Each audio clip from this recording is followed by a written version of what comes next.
Are you tired of waking up with puffy eyes and dull skin no matter how many creams and serums you're using? Yes, that is a common problem that we all have, and we live our lives in a way where we think these cosmetics are going to solve our problem, and they don't always do that. Even the good ones sometimes don't do it. And truly, one of the real secrets to beauty is beauty sleep. That is not a catchy phrase that someone made up. It is really true, backed by science. So when you get not just the right amount of hours of sleep, but just quality sleep, you really can truly wake up looking refreshed, like you walked out of a spa. So trust me, today is going to be filled with all kinds of insights. And honestly, they may even make you question your nighttime routine forever. I know that there's a lot of things that I had to address to get my beauty sleep routine and lock in rhythm. If you are watching this as a replay on YouTube or listening through podcast platforms, I want to remind you that there is a workbook available for you that I always do for every episode that we do. And so it's easy to grab. You just go over to the Making Life Beautiful Again Facebook group, join the group, and in the file section, you can click the download button and have it. That's it. So it is super easy. Now, for those of you who don't know me, I am Michelle Rose, and I love talking about all things beauty and wellness. The industry wants you to think it's complicated, and they want you to be confused, and it really doesn't have to be that way. Truly, it is simple. I have spent many years learning all of these techniques, how different habits and different regimens and exercises can impact your hair, your nails, your skin, your body, and your health. So I am here to share all of my insider secrets with you today on sleep. So first, tell me in the comments though, what's your biggest struggle with getting a good night's sleep? You know, is it stress? Is it screen time? Maybe you like to eat late night snacks. Let us know below. You know, I tend to be the kind that easily falls asleep, no problem. It's the staying asleep, right? And so we're definitely going to kick things off just in a way where we can learn the real magic of beauty sleep and what exactly happens when we're getting enough of it, when we're not getting enough of it, and why sleep is truly the best kept secret for glowing skin and luscious hair. Right? Okay. So sleep is often one of those things that's really overlooked, but it's really, really crucial for your beauty regimen. And not just any sleep, like I said before, because a lot of us, we clock hours, right? When I went to bed, when I wake up. But really, truly, you may be getting enough hours, but you're not getting quality sleep. And, you know, that saying, the phrase beauty sleep, you know, it's not a marketing gimmick. It really, really is something that truly contributes to how we look, how we feel. And we all know that beauty is just as much about how you feel on the inside as what comes and shows up on the outside, right? So, because if I don't feel beautiful, even if I am a beautiful person to people out there, it's not going to show up. And so we just want to talk about how sleep is kind of the ultimate beauty treatment, and we all need it. So let's go ahead and talk about 3 benefits of sleep. It definitely isn't an exhaustive list. There is a lot more benefits to sleep out there. But today we're going to talk about sleep and how it improves your skin health and regeneration. You know, here's a scoop. When you are asleep, your body goes through repair mode, and that includes your skin. It's the largest organ of your body. So deep sleep, that stage in our sleep where we have that deep sleep, is where that magic happens, that repair takes place. You know, this is when your body increases its blood flow to the skin, and that's how you're able to build more collagen and repair damage from, say, UV exposures.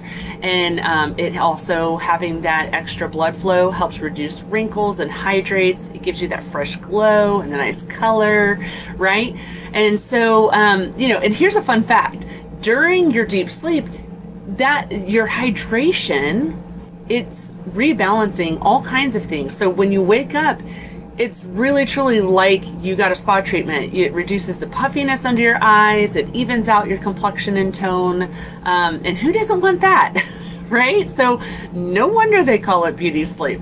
So let's go ahead and talk about the next one: hormones. Oh my goodness, girl, this is something we all cannot avoid. We have to go through that midlife stage called menopause or perimenopause, and they really do rule everything at this age. So when we're asleep, our bodies are balancing and controlling and regulating those hormones. And hormones like cortisol, which is the stress hormone, and melatonin, which is your sleep hormone, they need to be balanced for your skin to look its best.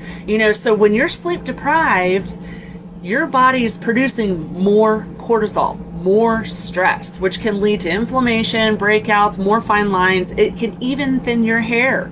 So on the flip side, when you get enough sleep, enough quality sleep, your body is able to boost melatonin production, which is the sleep hormone, and it acts like an antioxidant and helps protect your skin against damage. So if you are seeing yourself increasingly looking like you're getting older when you're during periods of your life where you're sleep deprived, that's what's happening. Let's go ahead and talk about another benefit. It helps with hair health and growth. We talked about how stress, cortisol, is increased when you don't sleep enough. Well, did you know that poor sleep can actually trigger hair loss? And here's why. When your body is stressed, whether it's from lack of sleep or anything else in your life, it prioritizes essential functions over other things in your life, like hair growth. So if you're noticing more strands in the sink or in your hairbrush or on your pillow at night, it might be time to evaluate your sleep routine to help reduce cortisol. You may not be able to do something about the thing in your life that's causing stress, but you can do your best to try to get more quality sleep, which will at least help reduce that cortisol and help your body be able to hold on to its hair. So during sleep, just like your skin does, your body increases flow to the scalp, and it delivers all those nutrients through the blood and oxygen to your hair follicles. So it not only promotes hair growth, but it strengthens the hair strands. So it's so good for your hair. All right, now that we've uncovered how beauty sleep works, of course, again, I didn't go through an exhaustive list, but let's go ahead and talk about what might be sabotaging your sleep without you even realizing it. And here's the deal. I am so guilty of some of these little habits that we're going to talk about. And let's see if any of these are habits that you're guilty of as well. No judgment here, because we're all in this together. But these are some really common ones that people deal with. One, I had never even heard of this term before, but once it was explained to me, I totally understood what they were talking about. But it's the number one sleep sabotager out there, and it's called revenge bedtime procrastination. What is that, right? I mean, we've all actually been there. That's when you have a really hectic day and all you want is some me time. And so instead of going to bed, you're scrolling through your phone, you're maybe binge watching a show. But here's the catch: that revenge bedtime, it's really, really stealing some valuable sleep and your glow. So you end up staying up later. You miss out on those precious hours of sleep for your skin and your hair that needs the repair. And we want to break up with this habit.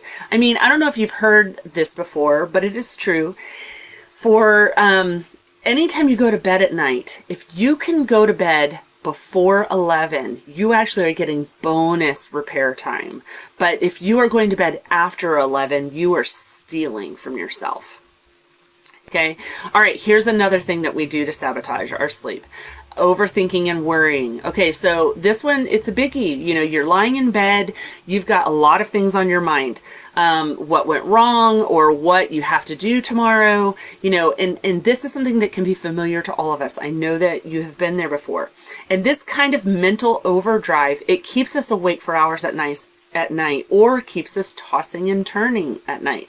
And the worst part, it's aging us. That stress that we've talked about before, that cortisol, it's just showing up on your skin in ways that you don't want. Things like breakouts or fine lines or puffy eyes, right? And so instead of that, let's try to give our minds a break before bed. And I'm going to give you some tips later about that, but your skin's going to thank you. All right, here's another one. Number 3, mentally reviewing your to-do list. So this is kind of common to what we just talked about, but you know, you're running through your to-do list for tomorrow right before bed. It feels totally productive, right? But it's actually keeping you awake at night and it's keeping you stressed. Instead, count your sheep. I have a son-in-law who is a shepherd of sheep. And so I love just talking about counting sheep because I've actually sat there and tried to mentally count sheep and it really kind of does work. I know that sounds silly, but all right, number 4, screen time before bed. Okay, this is a big one. We've all heard about it, but it really is important. So I want you to hear me right here. But the blue lights from your screens, your phones, your tablets, the TV, even your Kindle. So I have a Paperwhite that removes the blue light out of it, but the other Kindles, if you're reading in bed, you know, this messes up with your sleep hormone melatonin because it tells your brain that it's still daytime. And so this causes, having that reduced melatonin causes you to have a lighter sleep. And so because of that, your sleep is disrupted. You know, it might cause you to have this tossing and turning. And what's odd about this is it really can dull your skin. It gives you tired eyes, right? That constant waking up all through the night. So let's go ahead and commit to ourselves to swap out those blue light screens before bed. Maybe read a good book. You can get some filtered glasses. That does help. So, you know, if you have to or you want to, there is that availability. And I think you can even get a filter for your phone. I don't know about a filter for your TV, but that would be really cool. And if it's true, please put it in the comment below. All right, here's number 5. This one's called schedule shaming. Okay, so I know that I've been guilty of this before. I don't know about you, but you know, it's when you had a to-do list for the day and you didn't get to check everything off on your to-do list. And so you put yourself through this schedule shaming situation, and that's really truly got to go, because you shouldn't feel bad about what you didn't do. If you can stop and review what you did do, you'd actually really feel good about yourself and feel good about what you did get done, right? What you accomplished. And knowing that you accomplished something good would help you sleep better at night. See how that is a complete circle? All right, number 6, resistance to do nothing, to doing nothing, resistance to rest, essentially. And this is a surprising one, and here's what I mean by resistance to rest. You know, I don't know about you, I was raised this way, but productivity is king. You're always needing to be on the move, always needing to be busy. And, you know, we're on the go all the time. We wear ourselves out. And we've been told that wearing ourselves out helps us sleep better. But the truth of it is, it actually keeps you in this chronic place of always being turned on. And so, you know, I'm sure people who can relate to what I'm talking about, they find themselves dreaming trauma dreams all night long of the things that they're being productive about.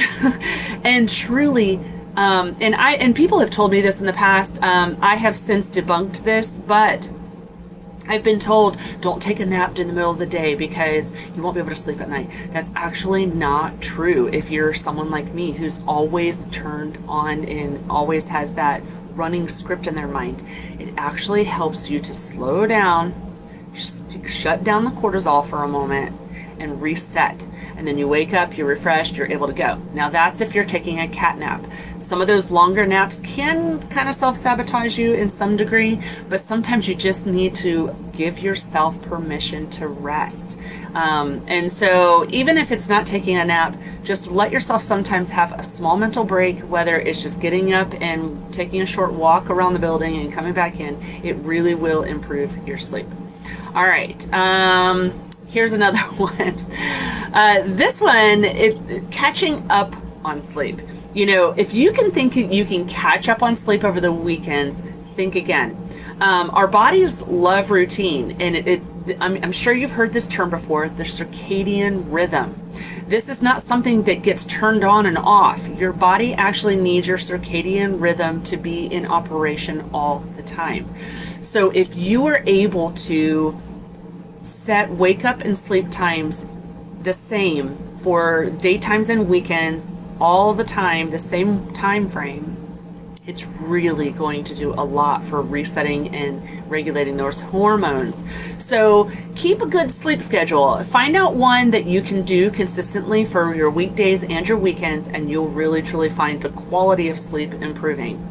And then here's the last one, number 8. This one is one I think we all might be guilty of, but it's called phone first mornings. What is the first thing that you do in the morning when you wake up? Especially if you have an alarm on your phone that you have to go turn off. You're picking up and grabbing your phone. And this usually leads to checking messages, whether it's text messages, Facebook messages, emails, that kind of thing. And that's not necessarily bad, but here's what happens. It gets you started right off the bat that you actually are setting the tone for your day in a way that increases your cortisol levels right from the start. And so if you can set 30 minutes of buffer time from wake up to starting your day, it really truly does keep that cortisol at bay by the time you do make it to those messages.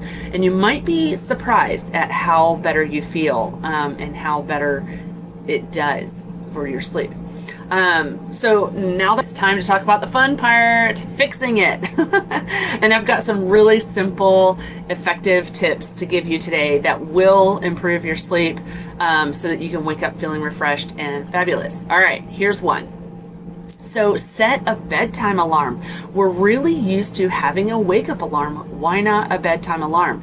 This is something where you would set the alarm for when you want to start your wind down. So if you want to stop looking at blue lights, say an hour before you want to be asleep, set an alarm at that blue light turn off time. This will really help those circadian rhythms get into play, and it will help remind you what time it is. I know it's so easy to get caught up into the day, spending time with your family, and then not even paying attention to the time. So this is a good way to start. Another one is to create a worry journal. I told you I would tell you an effective tip. But this is something that if you just keep a notebook right next to your bed, right before you go to bed, you can do a brain dump of all the things that are on your mind that you have to do tomorrow, or that didn't work out today, or that you want to pray about in the morning. Put it all in the journal, close it, and then let it go to bed at night, right? So that your brain can rest. It's like telling your body, it's okay, I will remember it in the morning. You can let me go to sleep now.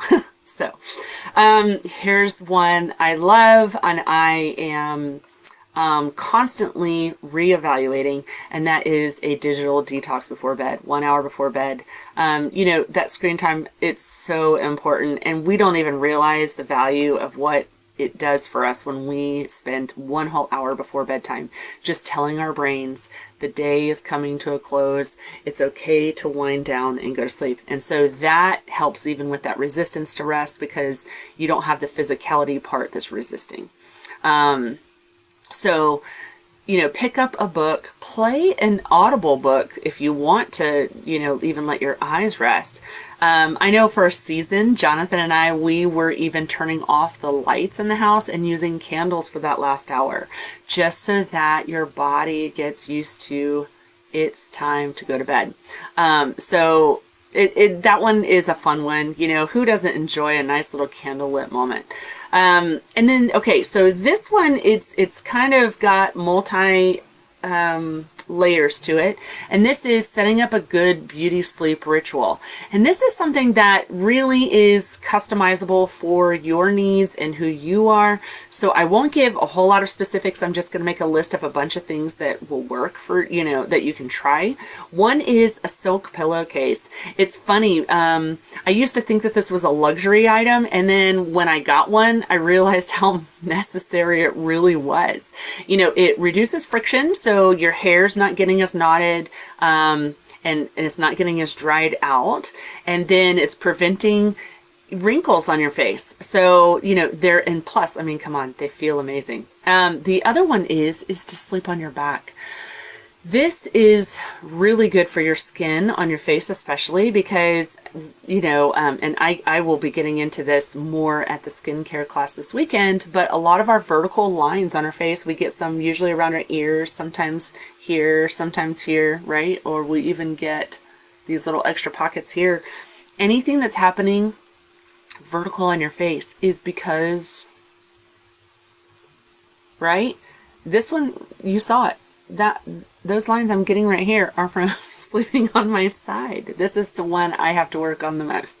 So here's another tip though. If you are trying to get better at sleeping on your back, having a really good pillow that supports the cervical part of your neck is really, really important. And if you need ideas for finding a pillow that works and that is a reasonable price, reach out to me. I'll totally help you there. This one is one of those things that's customizable to who you are, and that's setting an ideal temperature in the room. Some people like it extremely cold. Some people like it warmer, right? So find out what it is that makes you sleep all night and set that temperature right before you go to bed. The other one is reducing the light and sound noise in the room. I used to think that I could sleep anywhere or sleep with the lights on or whatever. And that is true. I can fall asleep fairly easily. But remember, I told you, my problem is staying asleep. And you'll be surprised how once you turn off the lights, or if you can't control the lights, I live in a camper where it fits in a parking space. So my living room is my bedroom, is my kitchen, right? And if Jonathan's staying up late, what I have found is I use an eye mask to control the light. And that's actually, it's a silk one, and it really does a wonderful job. And then my last tip, of course, again, these are not extensive. There's more, or exhaustive. I mean, there are more tips, but you can add a few drops of lavender, chamomile, any type of essential oil that's calming. Those do help kind of set your mind and body at ease to get a deeper sleep. So, all right. And here's another one. Okay. So that was all about setting up a good sleep routine. But this one, is similar to one we mentioned before, setting up a consistent sleep schedule. Our bodies, they love routine, guys. So going to bed and waking up at the same time every day, even on weekends, is really important as far as regulating your body clock. And I know, here's the truth. I know I have a daughter. She is an EMT, advanced EMT and a fireman. She cannot set the same time every day because she works these 12-hour shifts and then she has days off. So here's what my suggestion is for all of you who cannot set a consistent schedule between weekdays and weekends. And that is set something in your life on a schedule. So even if you have to set an alarm on your phone to hydrate every hour or every 2 hours or whatever, so that at the same time every day you are doing that activity. Same thing with food. If you can force your body to be digesting at the same time every day, you will be still helping out your hormones and your circadian rhythm to trust that regular routine part of your body. So do your best to set something on a schedule, right, for your body clock. But you'll find that you're not having to play catch up on sleep anymore if you have one off weird day. So consistency is really key. again, that's one of those things that if you need help with, reach out to me, because I love helping people do that. And then mind your morning routine. So these these are all counters to the list of habits that we talked about before. So just know I'm not repeating myself, but now this one is the what do you do about that? And that is start your day strong in the areas that matter to you most and you have value the most, right? So quiet time, family time, eating healthy, just spend those first 30 minutes to an hour just not on your phone, not on social media, not running the news on the television, anything that sets the tone of the day the way you want your day to go. Your day will follow. All right. And then you can include relaxation techniques before bed. I like to spend a few minutes in prayer and then stretching and breathing deeply. Those are the activities I enjoy doing in my nighttime routine. But just 5 to 10 minutes makes a world of difference on reducing the stress, winding your body down, preparing you for sleep. And then here's my last one, and that is hydrate smartly. So I had to make some major adjustments to how I hydrated because I found that I was waking up all night long to go to the bathroom.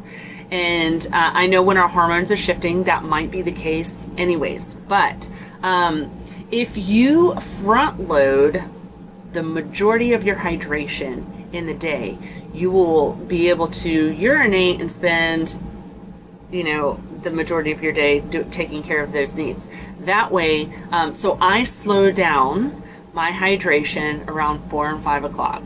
That way I can still have something to drink with my dinner, but I am not overloaded and backlogged on needing to relieve myself. So, but stay hydrated because that is important for healthy skin, and but we don't want to disrupt our sleep, right?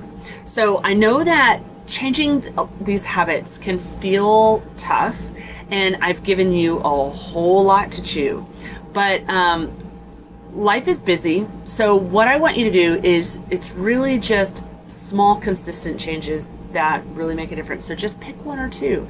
You don't have to tackle the whole mountain today, right? One or two will actually make a huge difference if you're not doing any of them. So don't feel like you have to do it all at once. Start small, build yourself up. Your skin's gonna thank you. And so here's my challenge for you for this week. Pick one, pick two, and set a bedtime alarm. Switch to a silk pillowcase. Just pick one or two. And whatever you choose, just commit to it. And then I want you to pay attention to how it affects your sleep.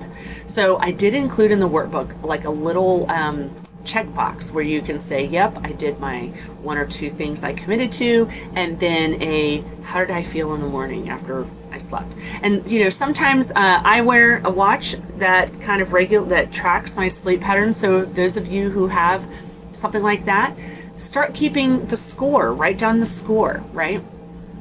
I've gone from a score of number 74 average down, I think, to 86 now. So can you tell? But anyway, I do want to hear from you on your results. If you take this week and track everything, I want to hear from you. So come back here and join the Facebook group, Making Life Beautiful Again. Share your experience. What worked for you? What changes did you notice? And do you have additional tips and insights? Because this was not an exhaustive list. I don't claim to be an expert to know everything. So share what you're doing. Let's support each other. We all need help, right? I mean, midlife is not easy when we're doing it alone. It's not even easy when we're doing it together, but it sure is a lot more enjoyable and a lot more easy. So, and speaking of the Facebook group, if you're watching this on a replay on YouTube or listening on the podcast platforms, don't forget to come grab the workbook in the Facebook group. So join Making Life Beautiful Again in the Facebook. Download it in the files section. It's packed with everything we talked about today and gives you some bonus tools to help you get the most out of your beauty sleep. Next week, we're going to be talking about something that I find just as exciting as today's topic, and that's the surprising power of hydration and nutrition for your radiant skin and luscious hair. So I'm a hydration nerd. So trust me, you don't want to miss this, because I'm sure there's probably some things that you'd be shocked to know, or maybe didn't know, or maybe have been misinformed about water. So thank you so much today for joining me. I really always love spending time with all of you, and I hope that this session has been just as valuable to you as it has been to me. If you enjoyed today's content, please don't forget to like, share, subscribe if you're on YouTube, and leave a review if you're listening on podcast platforms. And so until next time, sleep well, and remember, you've got the power to make every day a beautiful one. So I'll see you next week.